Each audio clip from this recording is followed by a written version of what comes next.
Cinta Bernoda Darah, Jilid 1, Bagian 3. Wah, sungguh memalukan sekali. Tian Te Liok Koai atau 6 setan dunia, sudah terkenal sebagai 6 tokoh tak terkalahkan di dunia. Masa 2 di antaranya sekarang tak dapat mengalahkan seorang bocah hijau? Kalau aku tidak turun tangan membasminya, bisa tercemar nama besar Tian Te Liok Koai. It Gan Kai Ong, si raja pengemis mata satu, melompat dan tongkatnya menyambar. Hebat gerakannya, dan pedang yang diinjaknya sama sekali tidak bergerak. Menandakan bahwa ginkang yang dimilikinya amat tinggi tingkatnya. Suling emas mengeluh dalam hatinya. Kalau menghadapi mereka di atas tanah yang keras, biarpun tidak berani ia mengharapkan kemenangan, namun ia dapat menjaga diri jauh lebih baik daripada kalau bertempur di keroyok 3 di atas patok-patok pedang ini. Ia berusaha mainkan suling dan kipasnya sebaik mungkin, menutup diri dengan pertahanan sekokoh benteng baja, dan mencari kesempatan merobohkan lawannya seorang demi seorang. Namun, ia harus akui kehebatan 3 orang tokoh yang selama hidupnya baru kali ini ia lihat. Belum 20 jurus, ia sudah terdesak hebat. Tiba-tiba terdengar suara keras. 3 orang sakti itu berjungkir balik dan berlompatan keluar dari lingkaran patok. Ternyata semua patok pedang, kecuali yang diinjak oleh suling emas, telah roboh malang melintang. 3 orang sakti itu tadi hanya merasa betapa angin pukulan dahsyat menyambar ke bawah, merobohkan patok-patok pedang tanpa dapat mereka cegah lagi. Terpaksa mereka melompat dan berpoksai atau bersalto, dan seperti mendengar komando, ketiganya lalu berlari cepat menghilang dari tempat itu. Suling emas terheran-heran. Ia melompat turun, dengan tangannya ia meraup 13 pedang pendek itu, lalu melontarkannya ke arah menghilangnya Hek Giamlo sambil berseru, "Iblis hitam, bawa pergi pedang-pedangmu." 13 batang pedang itu terbang melayang seperti sekelompok burung dan lenyap di balik batu-batu besar yang mengitari puncak. Memang hebat sekali tenaga sambitan suling emas ini, dan patutlah kiranya ia menjadi lawan orang-orang sakti seperti 3 tokoh tadi. Terdengar suara orang menarik napas panjang. Suling emas cepat membalikkan tubuhnya, dan bulu tengkuknya berdiri ketika ia melihat seorang kakek tua sudah berdiri di depannya. Ia merasa seram karena tak mungkin ada orang, betapapun saktinya, dapat mendekatinya tanpa ia mendengarnya sama sekali. Helaan napas saja dapat tertangkap oleh pendengarannya, bagaimanakah gerakan kakek ini sama sekali tidak didengarnya, dan tahu-tahu sudah berdiri di belakangnya? Apakah kakek ini pandai menghilang? Dengan pandang mata penuh selidik, ia menatap kakek itu. Sukar ditaksir usianya karena sudah terlalu tua. Melihat kakek ini mengingatkan orang akan gambar-gambar para dewa. Rambutnya berwarna 2, tebal dan jarang, panjang sampai ke punggung. Digelung kecil di atas kepala, ujungnya terurai ke pundak dan punggung. Kumis dan jenggotnya juga hitam putih, terurai ke bawah. Sepasang alisnya tebal, dahinya lebar. Sepasang mata yang bening dengan sinar mata sayu termenung. Mulut yang setengah tertutup cambang itu selalu tersenyum ramah. Jubahnya longgar berwarna kelabu kehitaman. Sepatunya dari kain tebal, di bawahnya terbuat daripada anyaman rumput. Lengan bajunya lebar sekali. Pada punggung kakek ini tampak sebuah alat musik him. Agaknya saking tuanya maka tubuh kakek ini agak bongkok dan kelihatan pendek. Kelihatannya biasa saja, seperti kakek-kakek lain yang sudah amat tua. Hanya daun telinganya yang mungkin terlalu besar bagi orang-orang biasa, mengingatkan orang akan daun telinga pada arca-arca Buddha dan para dewa. Suling emas cepat menjura dengan sikap hormat, mengangkat kedua tangan ke depan dada sambil berkata, "Maaf, Lo Qianwei atau kakek sakti, benarkah dugaan saya bahwa Lo Qianwei adalah Bu Ke Xiansu?" Kakek itu tertawa, dan tampaklah keganjilan pada mukanya karena di balik bibirnya itu tampak berderet 2 baris gigi yang masih utuh dan rapi. "Tidak salah, anak muda. Semoga dengan tibanya musim semi, Yang Maha Murah akan melimpahkan berkah kepadamu." Suling emas terkejut dan cepat ia menjatuhkan diri berlutut. Ia merasa malu karena ucapan selamat pada hari musim semi itu didahului oleh kakek ini. "Lo Qianwei, maafkan kelancangan Ticu atau murid tadi." Ticu menghaturkan selamat musim semi, semoga Lo Qianwei selalu sehat, bahagia dan dikurniai usia panjang. "Hahaha, anak muda lucu. Kau rangkaikan sehat dan usia panjang dengan bahagia. Apa kau kira kalau sudah sehat itu pasti berusia panjang? Dan kalau berusia panjang itu pasti bahagia?" "Hahaha, Ticu mohon petunjuk, Lo Qianwei. Sulingmu tadi mainkan ilmu pedang Pat Sian Kiam Hoat atau ilmu pedang 8 dewa, dan kipasmu mainkan ilmu kipas Lohaisan Hoat atau ilmu kipas kacau lautan. Apa namukah Kim Mo Taisu? Suling emas terkejut sekali dan cepat ia mengangguk-anggukkan kepala sampai jidatnya menyentuh bumi. Kiranya Lo Qianwei yang tadi menolong Ticu dari pengeroyokan 3 manusia iblis, Ticu mengaturkan terima kasih. Kim Mo Taisu yang Lo Qianwei tanyakan adalah mendiang suhu atau guru, dan beliaulah yang dahulu berpesan kepada Ticu agar Ticu mencari kesempatan pada tiap hari pertama musim semi untuk menjumpai Lo Qianwei dan mohon petunjuk. Hahaha, Tian atau Tuhan sungguh adil dan bijak. Hari ini memberi hadiah dengan jodoh yang amat baik. Jadi Kim Mo Taisu itu gurumu? Dia sudah mati lebih dulu daripada aku? Haha, aku berani mengatakan bahwa dia tentu mati dalam tugas sebagai pahlawan. Memang sejak dulu dia mempunyai jiwa patriot. Tidak salah dugaan Lo Qianwei, Suhu tewas ketika terjadi perang terhadap bangsa Khitan di daerah Hopeh.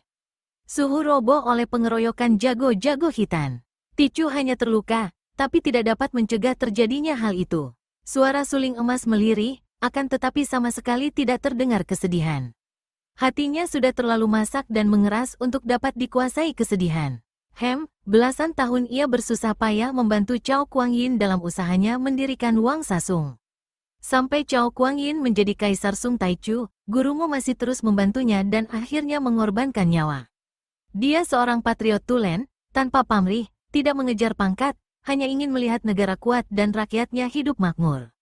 Betapapun juga, segala sesuatu sudah direncanakan dan akan diatur pelaksanaannya oleh Tuhan. Orang muda, siapa namamu? Ticu dikenal sebagai Kim Xiaoeng atau pendekar suling emas, dan Ticu tidak menggunakan nama lain lagi. Haha, begini muda, sudah menelan kepahitan hidup. Hati-hati, orang muda, kepatahan hatimu dapat mendorongmu menjadi tidak peduli seperti sekarang ini. Melupakan yang lewat, dan akhirnya kalau tidak kuat-kuat batinmu, dapat membuat kau menjadi seorang yang kejam. Baiknya belum sejauh itu kau tersesat, buktinya kau masih mau mengubur jenazah-jenazah itu. Maaf, Lo Qianwei, Ticu cukup dapat membedakan mana jahat mana baik. Biarpun Ticu sengaja meninggalkan hidup yang lewat untuk melupakan kepahitan yang mematahkan hatimu, suling emas hanya mengangguk lalu menundukkan muka. Ticu mohon petunjuk. Kau berjuluk suling emas, tentu pandai bermain suling. Hayo perdengarkan suara sulingmu, dan kita coba-coba main bersama sulingmu dengan him yang kumainkan, mencari keserasian. Kakek itu lalu duduk di atas rumput, menurunkan alat musiknya yang mempunyai 7 buah kawat itu. Suling emas girang sekali. Sebagai seorang murid gemblengan dari orang sakti Kim Mo Taisu, tentu saja ia maklum bahwa bermain musik bagi seorang seperti Bu Kexiansu berarti berlatih atau menguji kepandaian Elwekang dan ilmu silat tinggi. Ia segera duduk bersila, mengatur pernapasan, lalu meniup sulingnya. Bu Kexiansu tersenyum mendengar lengking suling yang tinggi mengalun dan merdu, bersih dan nyaring itu. Jari-jari tangannya lalu mulai menyentuh kawat pada himnya, terdengar suara kring-kring-kring, tinggi rendah. Suling emas kaget bukan main. Begitu suara kawat him itu berbunyi, napasnya jadi sesak dan suara sulingnya terdesak hebat sampai menurun rendah sekali. Ia segera meramkan kedua matanya, memusatkan panca indera, mengerahkan seluruh tenaga sinkang di dalam tubuhnya, mengatur pernapasan sepanjang mungkin sampai memenuhi pusarnya. Dan semua tenaga yang dikumpulkan ini ia salurkan melalui suara sulingnya yang kini menjadi bening dan tinggi kembali. Akan tetapi, permainan him dari Bu Kexiansu juga makin hebat. Suara nyaring tinggi rendah dari kawat-kawat itu merupakan jurus-jurus penyerangan yang lebih hebat daripada tusukan-tusukan pedang pusaka, lebih hebat daripada gempuran tangan sakti. Kadang-kadang bergelombang datangnya, bertubi-tubi dan makin lama makin kuat seperti ombak samudera. Keadaan suling emas amat terdesak. Orang muda ini meniup suling sambil meramkan mata. Keningnya berkerut dan uap putih menyelubungi kepalanya, saking hebatnya tenaga sinkang bekerja di tubuhnya. Ia berusaha sedapat mungkin untuk menangkis dan melindungi dirinya dari gelombang yang menghanyutkan. Akan tetapi usahanya itu seperti seorang pelajar renang mencoba untuk berenang melawan badai dan taufan mengamuk di lautan. Ia sebentar tenggelam sebentar timbul, sebentar terseret dan terhanyut, kemudian dibanting ke atas setinggi gunung, lalu dihempaskan ke bawah seperti dilempar ke neraka. Beberapa kali ia hampir pingsan. Namun semangatnya yang pantang mundur membuat kenekatannya bulat dan ia tetap sadar. Dengan tekun, ia memperhatikan gaya penyerangan dari suara him itu, dan terciptalah dalam otaknya intisari jurus-jurus penyerangan ilmu silat yang amat tinggi dan ajaib. Di samping menuntun dan memberi petunjuk, agaknya Bu Xiansu juga hendak menguji kekuatannya. Suara Him itu makin mendesak, menekan, dan pada saat terakhir suling emas hampir tak kuat lagi. Kepalanya pening, matanya melihat 1000 bintang, tubuhnya menggigil dan peluhnya sebesar kacang kedelai memenuhi jidatnya. Tiba-tiba, berbareng dengan berhentinya sama sekali suara suling yang makin melemah dan makin abis itu, berhenti pula suara Him. Suasana hening-bening, sunyi senyap. Suling emas dengan wajah pucat dan napas terengah merasa seakan-akan batu seberat gunung yang menindih kepalanya diangkat orang. Ia menyalurkan hawa secara normal dan pernapasannya kembali dalam keadaan normal. Hahaha, tidak kecewa kau menjadi murid Kim Mo Taisu. Suling emas membuka kedua matanya, lalu berlutut. Banyak terima kasih atas petunjuk Lo Qianwei yang amat berharga. Orang muda, bakatmu memang luar biasa. Pantas saja Kim Mo Taisu mengangkatmu sebagai murid. Manusia hidup mengejar ilmu. Ilmu harus dipergunakan di dunia ini untuk kemajuan hidup, untuk mengabdi kebajikan, dan memberantas kejahatan. Apa artinya mempelajari ilmu kalau tak mampu mempergunakan sebagaimana mestinya? Apa pula artinya puluhan tahun mempelajari ilmu kalau kesemuanya itu kelak dibawa mati? Karena inilah maka setiap tahun, hari pertama musim semi, aku selalu mencari jodoh untuk menurunkan beberapa ilmu yang berhasil kuciptakan. Siapa dapat bertemu denganku pada hari pertama musim semi, dia pasti akan menerima sesuatu dari ilmu-ilmuku sesuai dengan bakat dan kemampuan masing-masing. Melihat kakek itu berhenti sebentar, suling emas yang selalu berwatak jujur tanpa mau menyembunyikan dan dipermainkan perasaan, berkata, Ticu sudah mendengar akan hal itu. Sudah pula Ticu dengar betapa banyak tokoh-tokoh Kang Ou yang terkenal keji dan jahat menerima pula warisan ilmu dari Lo Qianwei. Harap Lo Qianwei terangkan, mengapa Lo Qianwei menurunkan ilmu kepada mereka itu? Kakek itu tertawa lebar, giginya berkilauan tertimpa sinar matahari. Aku sudah melepaskan diri daripada ikatan perasaan, tidak mencinta tidak pula membenci. Tiada yang baik dan tiada yang buruk bagiku. Betapapun juga, aku seorang manusia yang masih dikuasai pikiran dan pertimbangan. Mereka yang berjodoh dan bertemu denganku, siapapun dia, pasti akan menerima warisan ilmu sesuai dengan watak dan bakatnya. Suling emas biarpun baru berusia 30 tahun, namun ia seorang kutu buku yang sudah banyak melalap kitab-kitab kuno. Maka ia dapat menerima pendirian seorang sakti seperti ini. Ia tidak mau berdebat, dan tidak berani mencela. Maka ia lalu bertanya, Ticu sudah menerima petunjuk dengan suara tadi. Bolehkah Ticu bertanya, apa nama ilmu itu dan apakah ilmu ini cocok dengan Ticu? Maka Lo Qianwei mengajarkannya. Orang muda, selama aku merantau dan setiap tahun menurunkan ilmu, hanya ada 2 ilmu yang tak pernah dapat diterima orang, biarpun setiap kali sudah kucoba untuk menurunkannya. Yang pertama adalah ilmu yang terkandung dalam suara Him tadi, yang kuberi nama Kim Kang Sin Im atau tenaga emas dari suara sakti. Kau tadi dapat melayani aku sampai 58 jurus. Itu sudah bagus sekali, berarti kau sudah dapat menangkap intisarinya, tinggal kau kembangkan saja, tergantung kepada ketekunan dan bakatmu. Yang kedua adalah ilmu yang juga tak pernah dapat dimengerti orang, yaitu Hong In Bun Hoat atau ilmu sastra angin dan mega.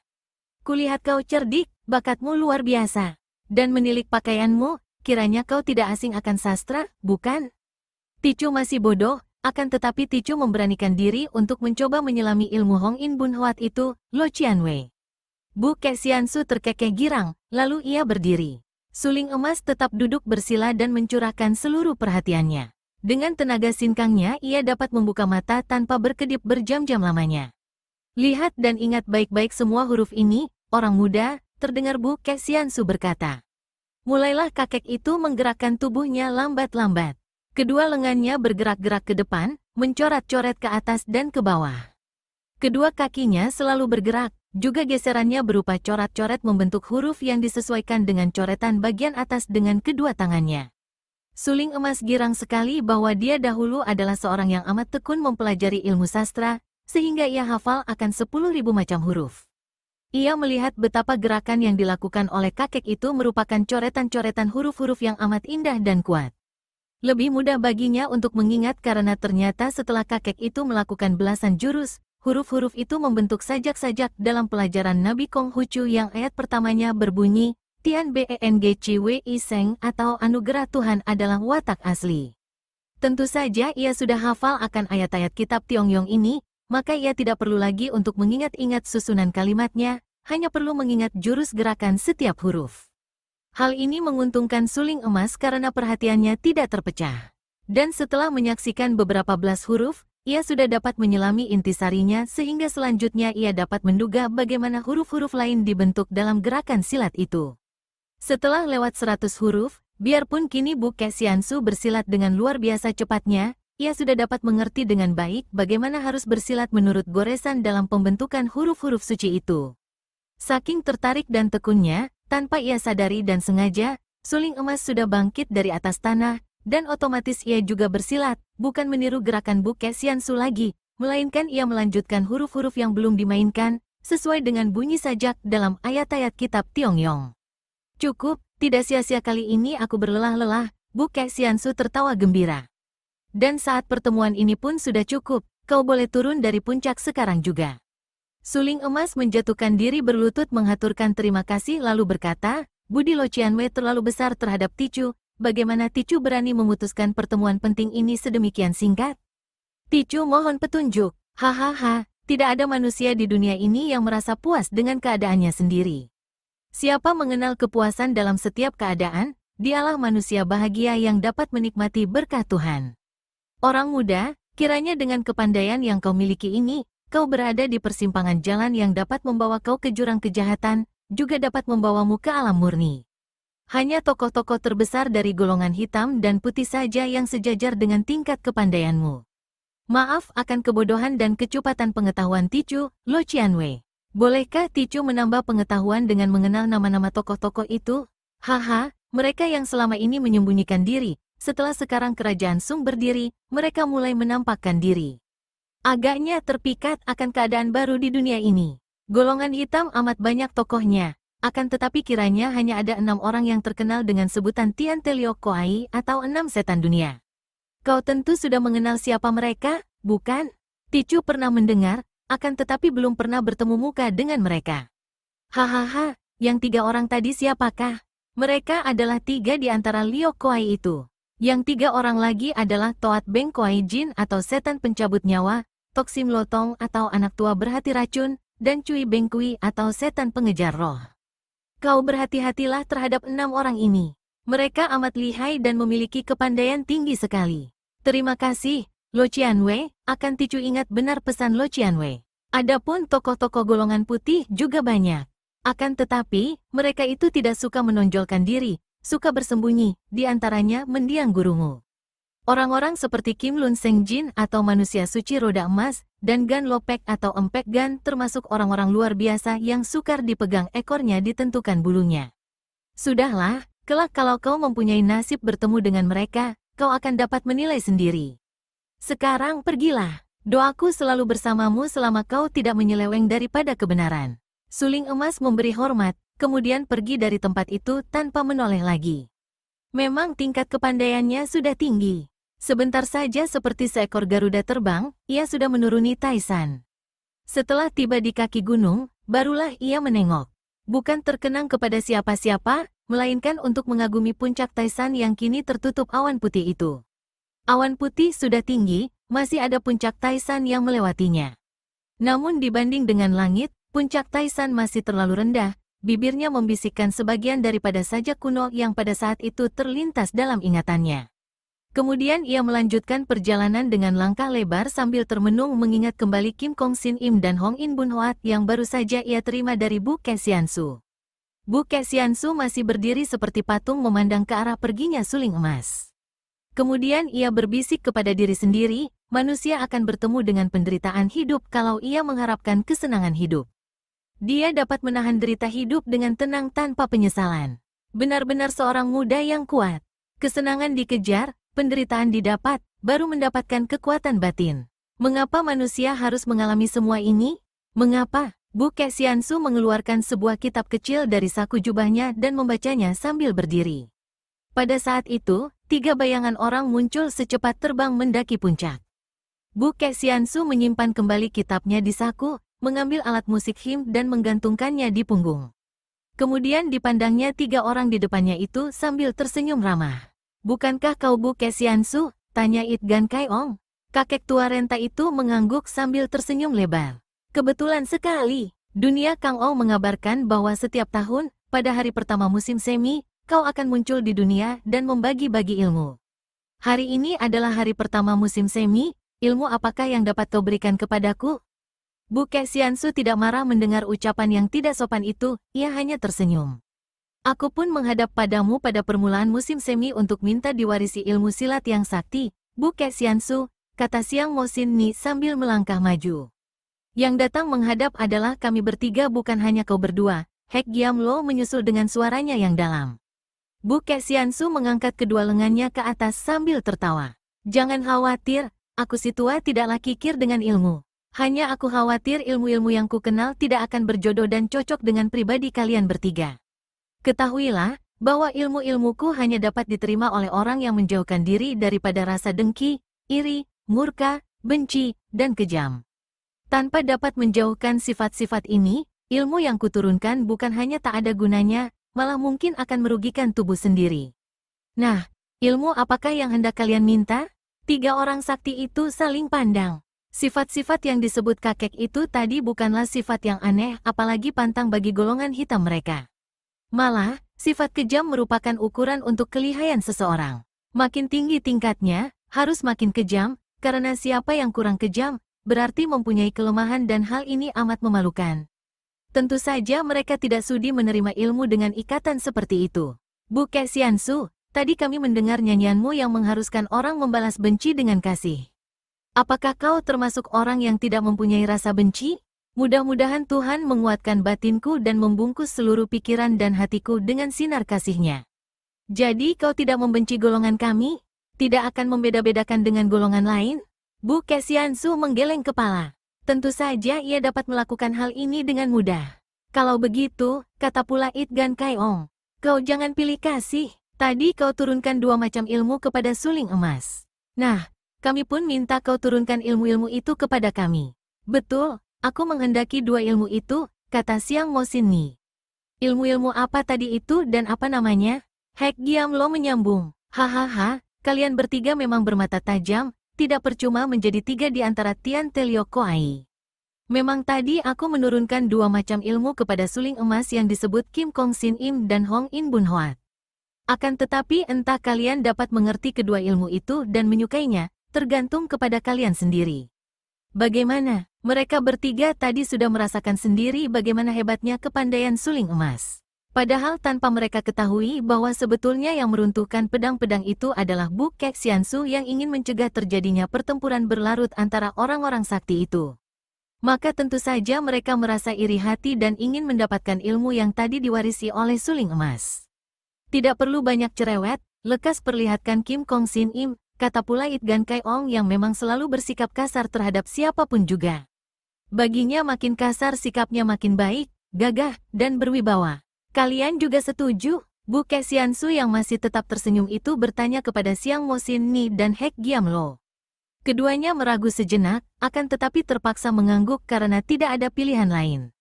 Seperti juga It Gan Kai Ong, kedua orang sakti ini masih memandang rendah kepada Bu Xiansu, dan mereka menaruh curiga kalau kakek tua renta ini akan menipu dan mempermainkan mereka.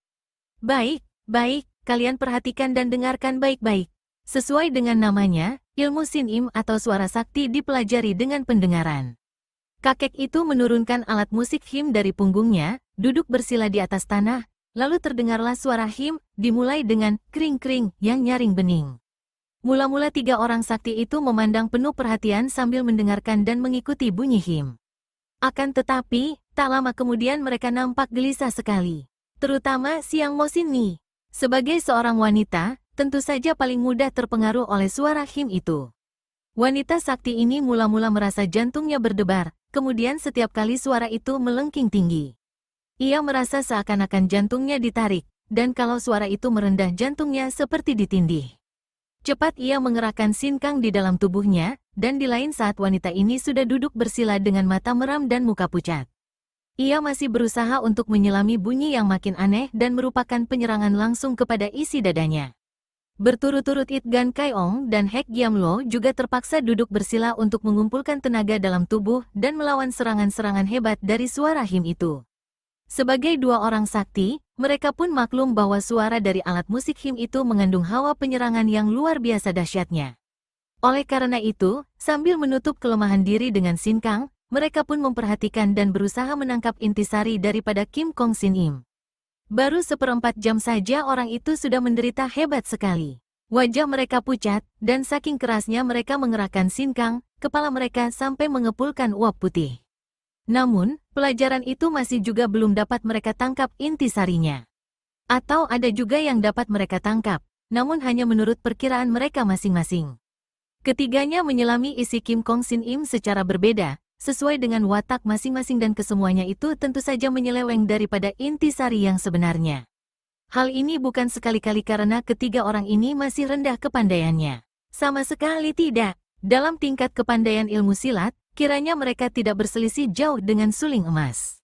Akan tetapi, seperti dikatakan oleh Bu Ke Xiansu tadi, watak mereka tidak cocok dengan watak ilmu itu. Lagi pula, ilmu ini tersembunyi di dalam lagu dan seni suara. Suling emas dapat mewarisi intisarinya karena orang muda itu menghadapi Kim Kong Sin Im dengan suara sulingnya sehingga seakan-akan ia bertempur dengan ilmu ini. Karenanya ia lebih mudah untuk mengenal sifat-sifat menyerang dan bertahan dari Kim Kong Sin Im. Seperti sebuah nyanyian, orang akan lebih mengenal keindahannya kalau ia turut menyanyikannya, yang tentu jauh bedanya dengan kalau hanya mendengar saja. Bu Ke Xiansu memang tidak hendak membeda-bedakan. Ia mainkan him seperti ketika ia bermain di depan suling emas tadi. Setelah ia berhenti, tiga orang itu masih duduk bersila dengan kedua mata meram. Bu Ke Xiansu hanya tersenyum dan dengan tenang menyimpan kembali alat musik him itu di atas punggungnya. Kemudian, ia bangkit berdiri, menanti sambil membaca kitab kecil. Tiga orang sakti itu tidak berani segera bangkit karena suara him tadi masih terus terngiang di dalam telinga, malah seakan-akan meresap ke dalam otak dan dada. Setelah kurang lebih 10 menit, baru mereka membuka mata dan meloncat bangun. Jelas mereka itu kecewa, akan tetapi karena masing-masing merasa bahwa mereka dapat memetik intisari ilmu aneh tadi, mereka diam saja, hanya memandang kepada Bu Ke Xiansu dengan mata marah. Bu Ke Xiansu menyimpan kitab kecilnya lalu berkata, Kim Kong Sin Im sudah kalian dengar. Apakah kalian juga menghendaki supaya aku mainkan Hong In Bun Hoat seperti yang kulakukan di depan suling emas tadi? Kakek, kau tadi bersilat di depan suling emas, nah, ilmu silat itulah yang harus kau turunkan kepada kami, kata It Gan Kai Ong. Kai Ong, itulah tadi yang disebut Hong In Bun Hoat. Kalau kalian menghendaki, akan kumainkan. Bagaimana dengan kalian, Hek Giam Lo dan Sin Mi? Karena tidak tahu harus memilih ilmu silat apa, kedua orang ini hanya mengangguk. Betapapun juga mereka masih ragu-ragu dan memandang rendah kakek ini. Apakah gunanya ilmu Kim Kong Sin Im tadi? Masa menghadapi lawan harus bermain musik? Gila, maka mendengar bahwa Hong In Bun Hoat yang akan diturunkan kali ini adalah gerakan-gerakan silat seperti yang mereka lihat dari tempat persembunyian mereka tadi ketika kakek ini berhadapan dengan suling emas, tentu saja mereka setuju dan agak lega, mengharapkan akan menerima warisan ilmu silat yang tinggi dan sakti. Seperti juga tadi ketika mengajar suling emas, Bu Ke Xiansu mulai menggerakkan tubuhnya lambat-lambat. Kedua lengan dan kakinya bergeser dan membentuk goresan dan lingkaran. Bukan lain yang ia mainkan itu adalah gerakan menurut huruf-huruf pertama sajak dalam kitab Tiong-Yong. Seperti diketahui, kitab Tiong-Yong mengandung 33 pelajaran, merupakan ilmu batin yang amat tinggi dan luhur.